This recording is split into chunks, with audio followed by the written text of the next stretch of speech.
Eh bien, bonjour à toutes, bonjour à tous. Ici Marie-Agnès, thérapeute holistique et fondatrice de l'Institut Île-Lumière.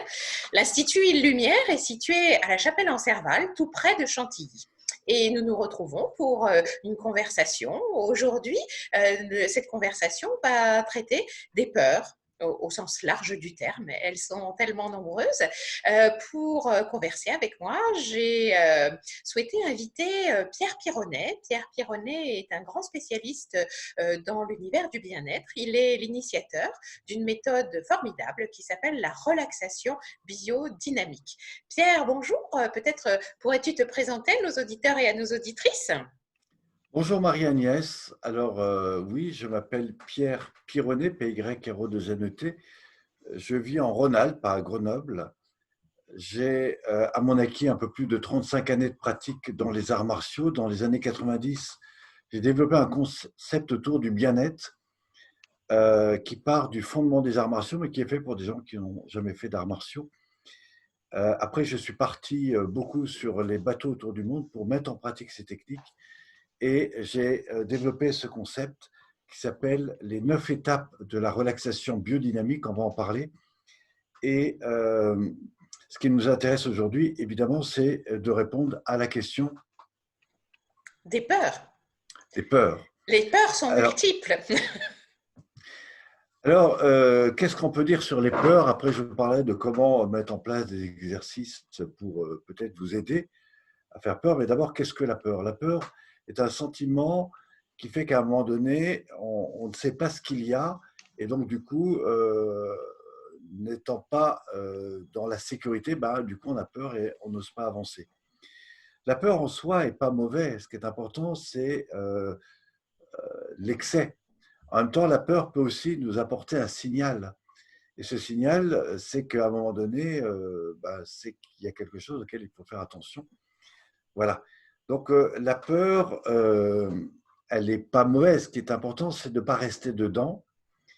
Et c'est en même temps de se dire, bah, tiens, est-ce que cette peur, je peux la dépasser? Si je la dépasse, quels sont les risques?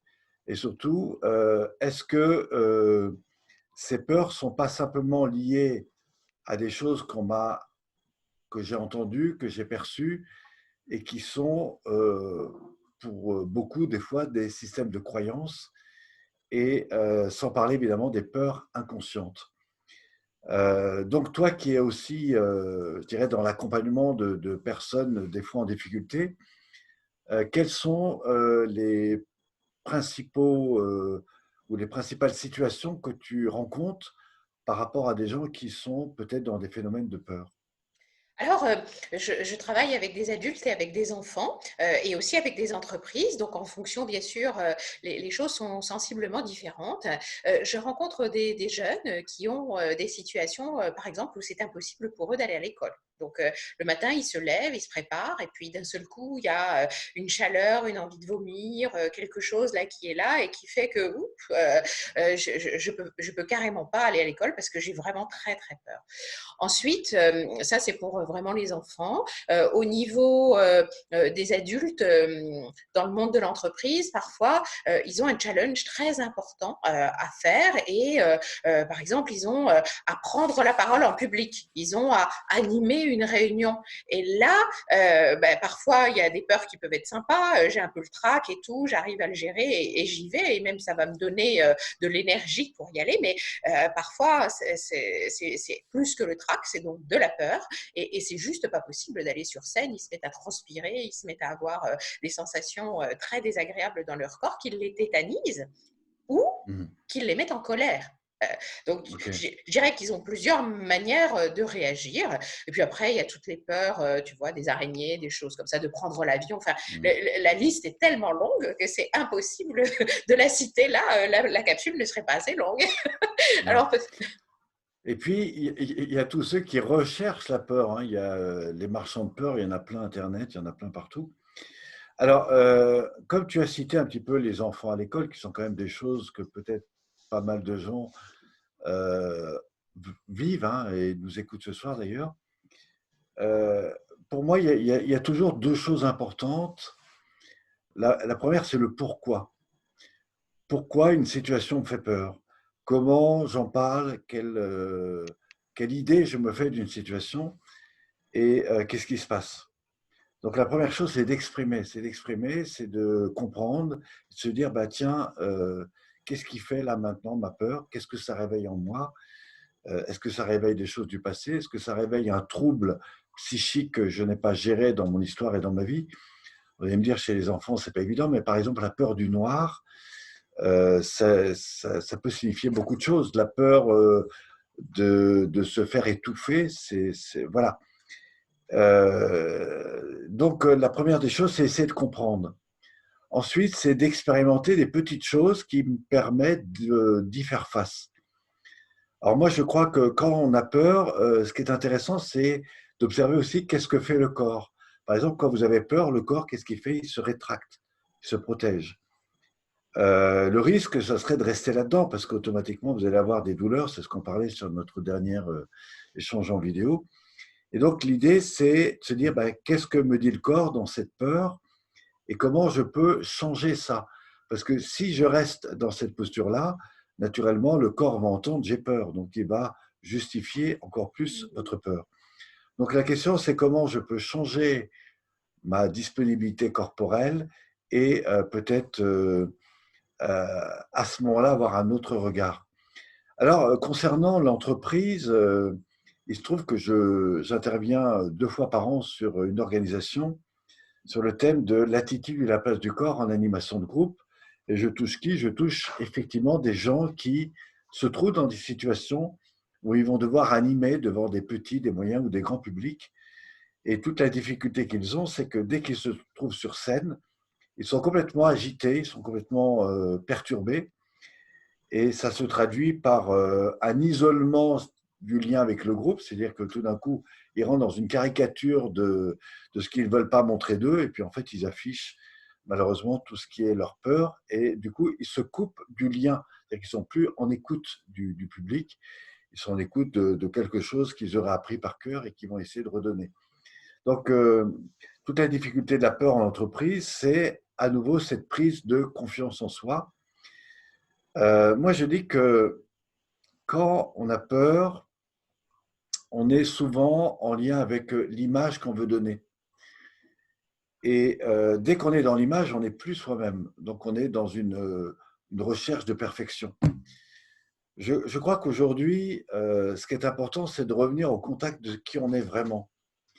Et à partir du moment où vous reconnaissez ce que vous êtes, à partir du moment où vous reconnaissez qui vous êtes, avec ce que vous ressentez, et bien du coup, vous diminuez la charge émotionnelle. Et là, ça va beaucoup mieux. Et mieux encore, vous permettez à ceux qui sont dans votre environnement de vous aider à prendre votre place. Et ça, c'est quelque chose de très intéressant dans le domaine de justement prendre sa place. Ça n'enlève pas votre compétence. Votre compétence, c'est autre chose. Si par exemple, vous êtes un spécialiste dans des choses très précises, mais que vous n'arrivez pas à parler en public, ça ne va pas du tout désaffecter ou affecter ce que vous êtes à travers votre connaissance. C'est simplement comment vous allez vous positionner pour mieux parler de ce que vous avez à transmettre. Et la meilleure façon, c'est de s'asseoir, c'est de respirer. Alors moi, je fais comme ça des exercices de respiration où, par exemple, quand les gens arrivent devant un groupe, très souvent, ils sont debout. Eh bien, moi, devant le groupe, je leur proposais de s'asseoir en expirant, de prendre le temps d'observer qui est là, et à un moment donné, de se lever et dire tout simplement bonjour.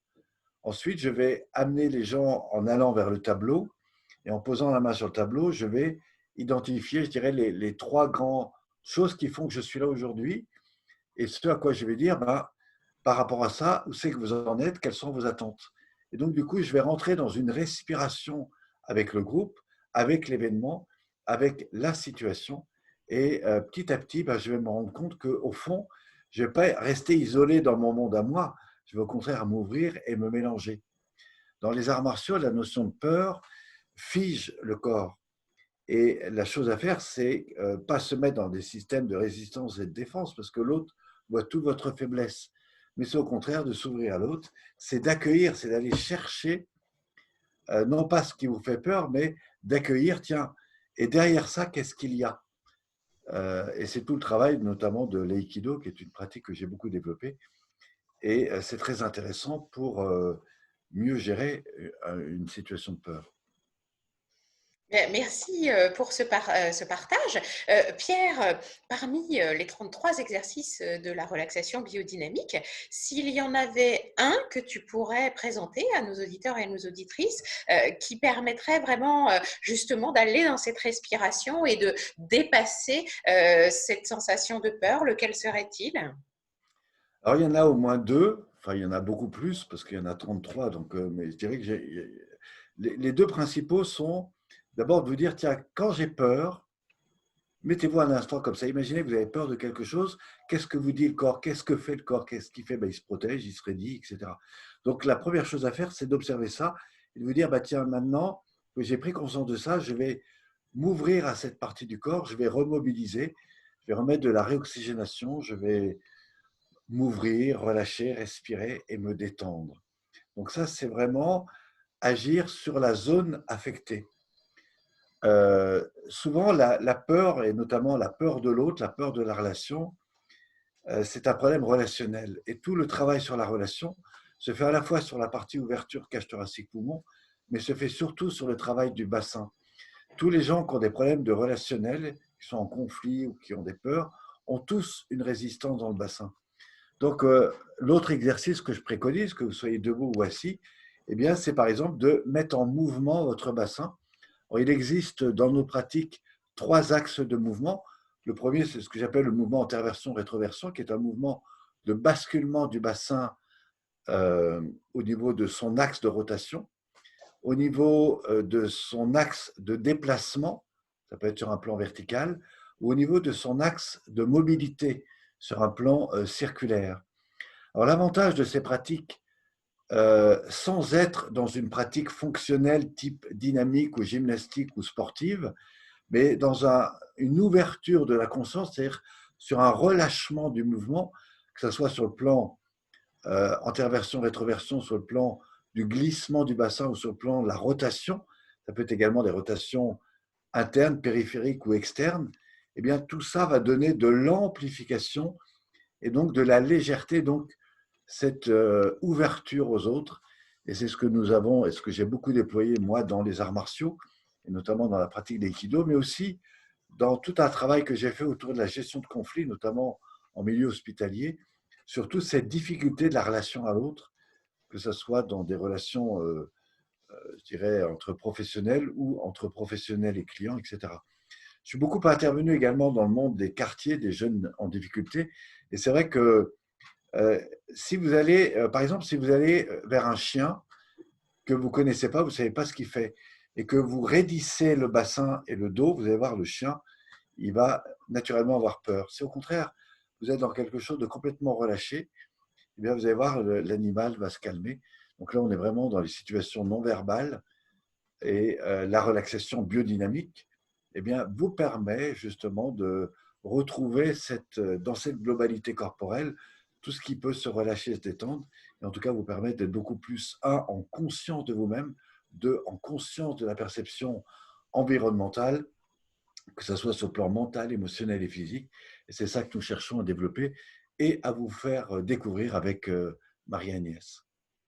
Beaucoup, Pierre. Alors effectivement, pour ceux qui sont curieux et qui sont dans la région du nord de Paris, bien, si vous voulez découvrir un matin de 10h à midi, le samedi matin, j'organise des ateliers à la ferme de Gouvieux de 10h à midi. Je vous invite à venir pour la première séance, participer à un atelier et découvrir, tiens, qu'est-ce que ça peut vous apporter. Pierre est également très généreux et il a la gentillesse de vous mettre à disposition le guide pratique des 33 exercices. Tu peux nous le montrer peut-être, Pierre? Si tu parles, c'est pas mal. Alors, ce guide pratique vous propose évidemment toute l'explication de la méthode. Alors, ça ne suffira pas pour mettre en pratique et vraiment vous aider, mais en tout cas, vous allez comprendre les bases. Vous allez aussi avoir dedans tout un tas de petits dessins qui vous montrent comment je fais, quels sont les effets sur le corps, sur la santé, sur le bien-être, comment je mets en place cette évolution pratique. Et surtout, c'est un rappel très intéressant, si vous voulez, juste faire les exercices ou refaire les exercices que Marie-Agnès vous aura présentés dans les cours qu'elle fait. Voilà. Quant à moi, bah, je vais vous retrouver prochainement sur d'autres vidéos. Si vous voulez revoir des vidéos, je vous rappelle qu'il y en a eu un certain nombre de faites. Vous pourrez les retrouver en allant eh bien, découvrir un peu ce que propose Marie-Agnès. Et puis moi, je peux vous retrouver aussi sur d'autres thèmes, que ce soit des webinaires, que ce soit des formations en ligne, que ce soit tout un tas de choses que vous pouvez découvrir autour de la relaxation biodynamique, autour des formations qu'on propose. Pour ça, vous prenez contact avec Marie-Agnès et puis elle vous mettra évidemment en contact avec toutes les réponses ou les besoins que vous avez. Merci Pierre pour cette participation à cette conversation. Ben, on va se retrouver prochainement pour d'autres capsules. Pour ce soir, merci chers auditeurs, chères auditrices de votre participation active. Je vous souhaite une excellente fin de journée ou une excellente matinée en fonction du moment où vous captez cette information. À très bientôt. Belle fin de journée à tout le monde.